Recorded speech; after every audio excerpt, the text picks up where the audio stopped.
네, 안녕하세요. 매일 아침 빠르게 만나는 미국 주식과 테슬라 소식 아트라운 TV입니다. 미중 간의 무역 갈등이 재점화되면서 오늘 테슬라가 하락을 보여주었어요. 계속해서 변동성 장세가 지속이 되고 있는데 어떻게 대응해야 할지 같이 알아보도록 하겠습니다. 그리고 연말 옵티머스가 1,000대 가까이 생산이 될 수도 있다는 얘기도 나오고 있어요. 오늘도 인사이트 가득한 소식들이 많으니까 시청하시기 앞서 구독과 좋아요 알람 설정 꼭 눌러주시기 바라겠습니다. 미국장 현황부터 살펴보고 가도록 하겠습니다. 미국장 장 초반에 이렇게 좋지 않게 시작을 했다가 장 후반에 이렇게 매수세가 들어오면서 상승세를 보이다가 끝내는 하락으로 마감을 했어요. S&P 500이나 나스닥 기준으로는 하락으로 마감을 했는데 다행스러운 점은 다우나 러셀 2000으로 보면은 중소형주는 괜찮았습니다. 자, 이렇게 종목별로 보면은 잘 알 수가 있죠. 미중 갈등에 가장 큰 영향을 받는 거는 엔비디아와 브로드콘 같은 반도체 주식들이 되겠습니다. 미국이 지금 대중국 반도체 수출을 제한을 두고 있고 중국은 반도체 생산을 위한 히토류 공급도 지금 제한을 시키려고 하고 있어요. 그렇기 때문에 생산과 판매 모두 차질을 빚어질 수 있기 때문에 이러한 결과가 나왔다라고 볼 수 있겠고요. 다만 다행스러운 점은 중소형주들이 최근 괜찮습니다. 자, 이렇게 주거니 받거니 하면서 서로 키 맞추기 하면서 계속 상승하는 모습이 괜찮다라고 볼 수 있겠어요. 자, 일단 나스닥 차트를 보면 오늘 0.76% 하락은 보여주었지만 어쨌든 이렇게 양봉을 만들어 주었어요. 다만 이틀 전에 있었던 이런 급락세, 이 잠대 음봉 안에 갇혀 있는 모습이긴 합니다. 이는 곧 10월 한 달 내내 어느 정도 하락과 행보가 이어지는 그런 장세를 예고를 하고 있는 거예요. 빨리 이 음봉을 뚫고 올라가면 좋겠지만 자, 미중 간의 갈등 상황을 살펴보면은 최소한 10월 한 달 내내는 이어질 것 같습니다. 자, 현재 미중 간의 갈등이 국내 조선사의 하나오션까지 그 불똥이 튀었어요. 다시 한번 그간의 갈등 상황을 리뷰를 해보자면 지난 9월 29일에 미국은 중국 빅테크 기업을 겨냥을 해서 반도체 수출 통제 기업을 확대하는 규정을 발표했습니다. 싱가포르와 같은 3국을 우회하거나 자회사를 통한 반도체 구매마저 막았다라고 볼 수 있겠죠. 이에 따라서 중국 역시 새로운 카드를 내밀었는데 바로 히토류 수출 통제였습니다. 자, 물론 아직까지 시행은 되지 않았어요. 하지만 이러한 발언이 거슬렸던 것은 역시 트럼프 대통령이었죠. 물론 미국을 겨냥했다라고 볼 수 있겠지만 전 글로벌을 대상으로 했던 규제라고 볼 수 있겠고 자, 이에 따라서 트럼프 대통령은 지난 10월 10일 중국의 100%의 추가 관세를 11월 1일부터 부과하겠다. 그리고 핵심 소프트웨어 수출도 통제하겠다라고 발언을 남겼습니다. 이 발언을 하자 미국과 중국 간의 실무진들의 좀 의견이 오고 간 것 같아요. 이틀 후에 바로 이를 뒤집었습니다. 트럼프 대통령은 중국에 대해 걱정하지 말라, 이번 사태 심각하지 않을 것이다 라고까지 얘기를 해주었어요. 자, 하지만 뭐 하루 이틀 만에 계속해서 말을 바꾸고 있기 때문에 좀 신뢰가 약한 편이긴 합니다.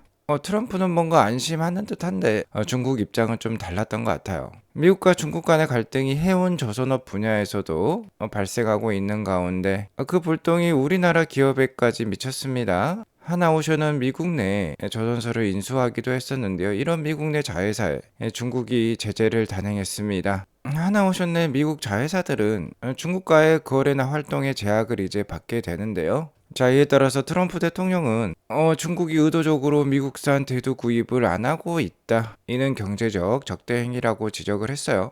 자, 그도 그럴 것이 중국은 대두가 굉장히 많이 나오는 나라이기도 합니다. 아무튼 이에 따라서 중국과 식용유 등 교역을 단절하는 방안도 검토 중이라고 말을 했어요.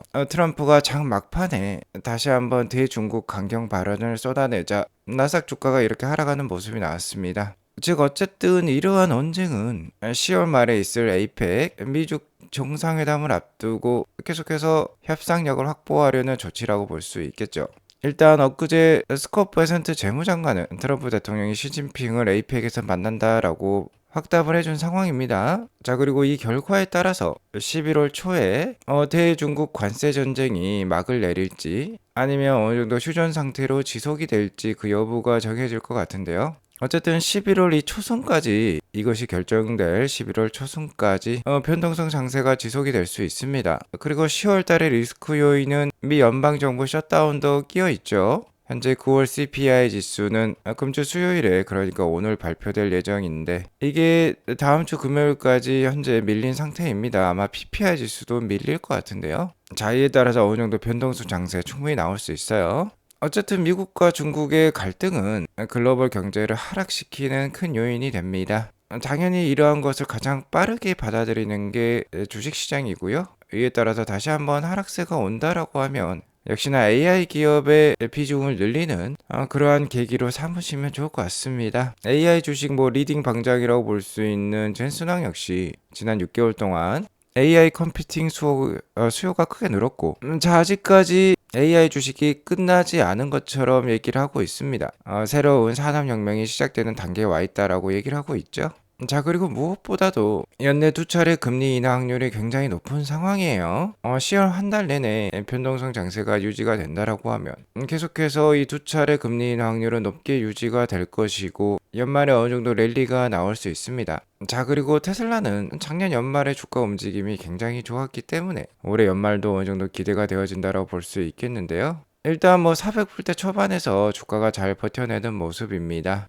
자, 하지만 미중 갈등으로 인해 시장이 하락을 한다면요, 테슬라 역시 급락이 올 수 있어요. 테슬라의 밸류에이션은 굉장히 지금 높은 상황입니다. 가치 평가가 높다라고 볼 수 있겠는데, 이게 미래에 대한 기대는 크다라고 볼 수 있겠지만 현재 가치와 비교했을 때는 주가가 너무 앞서가고 있어요. 현재 테슬라 EPS는 이렇게 바닥을 형성하고 있지만 주가는 어느 정도 천정권을 보이고 있습니다. 자, 이렇게 되면 PER 수치가 굉장히 높아질 수밖에 없죠. TTM 기준으로는 248 PER 수치를 보이고 있어요.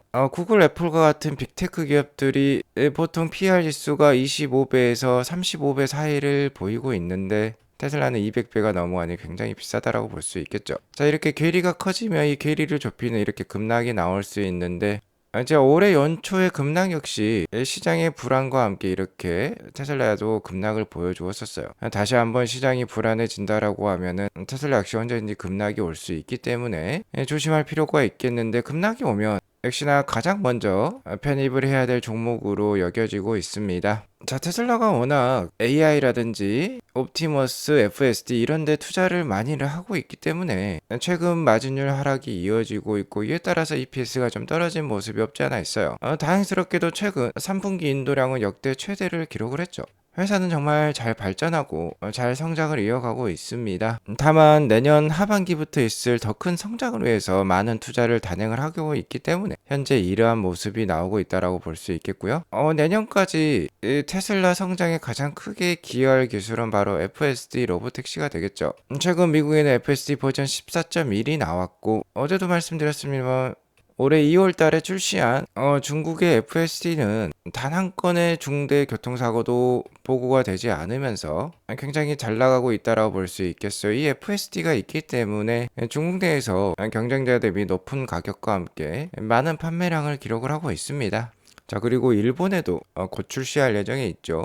일본 정부에서 자율주행을 허용을 했어요. 곧 있으면 일본에서도 이제 FSD를 만나볼 수 있습니다. 자, 그리고 호주에서는 이미 한 달 전에 FSD가 출시가 되었죠. 자, 호주 전역으로도 FSD를 확산시키기 위해서 테슬라는 굉장히 많은 노력을 하고 있습니다. 여기에도 테슬라 광고가 있고 여기 뒤에도 보이는데요. 멜버른 공항에서 테슬라는 유료 광고를 진행하고 있는데, 여기 보시면 FSD가 있어요. 이 카피라이트이 정말 멋집니다. Some buttons start cars, others start the future. 자, 내연기관을 차면 스타트 버튼이 있죠. 시동 버튼이 있는데 테슬라는 시동 버튼이 없습니다. 대신 다른 버튼이 있죠. 그게 바로 FSD 스타트 버튼이 되겠어요. 자, 누군가는 차량의 시동을 켜기 위해서 버튼을 누를 때 테슬라는 미래를 시동시키고 있죠.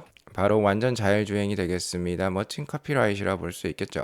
자, 여기에 한술 더 떠서 테슬라는 FSD 소프트웨어를 이 호주에서 할인을 시작을 했어요. 5,000달러 할인을 제공을 한다라고 하는데, 기존의 호주 달러로 11,100불입니다. 자, 이는 기존 이미 테슬라 차량을 소유한 사람에게 제공하는 할인은 아니에요.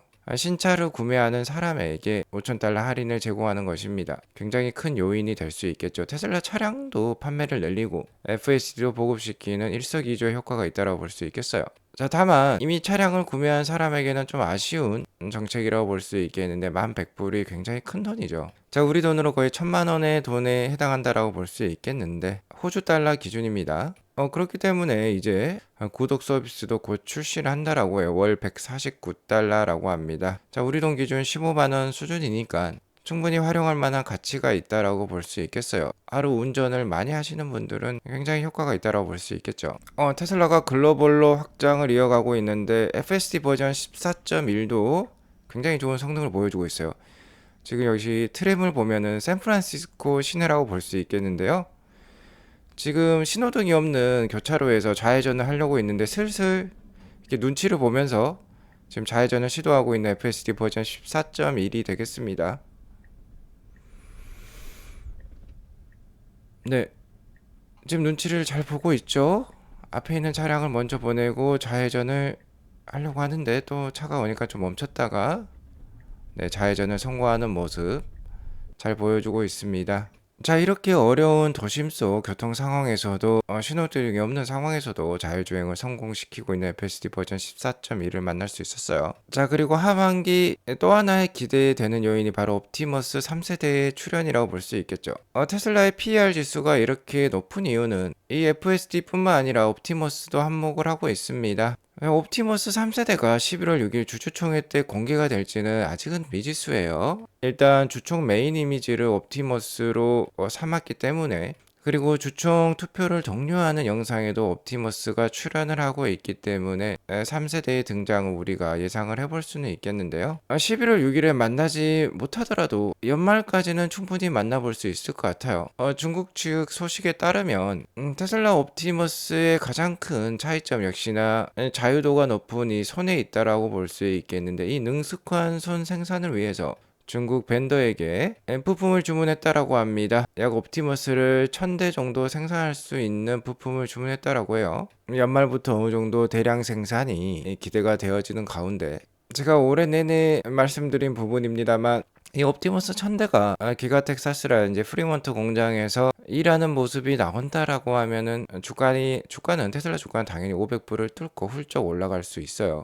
어쨌든 인간의 문명 발전은 인간에게 굉장한 자유도를 심어준 이 손에 의해 이루어졌다라고 해도 과언이 아닐 텐데요. 자, 여기 보시면 인간처럼 힘줄이 있습니다. 옵티머스의 손 역시 힘줄 방식으로 설계가 되었는데, 자, 일단 이 방식이 쉽지는 않나 봐요. 발열도 있고 지연도 있었다라고 합니다. 3세대부터는 이 내구성을 개선하는 방향으로 설계 변경이 될 것으로 예상을 하는데요. 굉장한 자유도를 만들어주고 있기 때문에 만들기가 쉽지 않은 부품이에요. 어쨌든 이 부품을 생산하기 위해서 1000대분을 주문했다라고 하니까 어느 정도 3세대의 손을 생산을 위한 기술은 정해진 것 같고요. 하여튼 연말까지 옵티머스 대량 생산 한번 기대를 해보도록 할게요. 자, 이렇게 피지컬 AI가 급박하게 발전하고 있는 가운데 대표적인 테슬라 풀 애널리스트죠. 모건 스탠리의 애담 조나스가 오프월드 경제 개념을 발표를 했어요. 피지컬 AI 기술을 통한 새로운 경제가 창조될 것이라고 얘기를 하고 있습니다. 대표적으로 로보틱스 휴머노이드 로봇, 테슬라의 옵티머스로 대변이 되죠. 테슬라의 FSD와 웨이모가 주로 발전시키고 있는 로보택시와 함께 항공 모빌리티, 자, 우리나라에서는 UAM으로 일컬어지고 있는 이 저고도 항공 역시 큰 사업이 될 것으로 얘기를 하고 있는데요.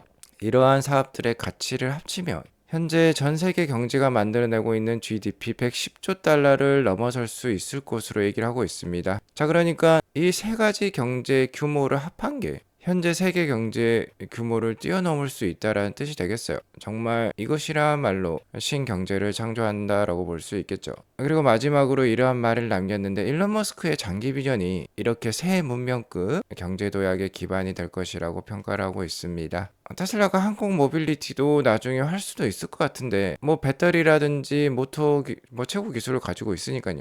이미 휴머노이드 로봇과 로보택시에서는 가장 앞서가고 있기 때문에 정말 가슴이 웅장해지는 멘트라고 볼 수 있겠죠. 테슬라가 참여하고 있는 사업이 현재 세계 경제 규모를 뛰어넘을 수 있고, 이 사업들의 1등이 지금 테슬라이기 때문에 테슬라 투자는 당연히 해야 되는 것으로 여겨집니다. 자, 지금 앞서 말씀드렸듯이 단기적으로는 언제든지 급락이 올 수 있어요. 어쨌든 테슬라 피지컬 AI의 가치는 내년 하반기부터나 테슬라 실적에 제대로 포함이 될 수 있기 때문에 그 전까지는 많이 흔들릴 수 있습니다. 흔들릴 때마다 아트란 TV를 참고하시면서 잘 모아가는 계기로 삼으시면 좋겠어요. 오늘 이것으로 방송을 마치겠고요. 오늘 방송이 도움이 되었으면 구독과 좋아요 알람 설정 꼭 눌러주시기 바라겠습니다. 행복한 하루 보내시기 바라겠습니다. 감사합니다.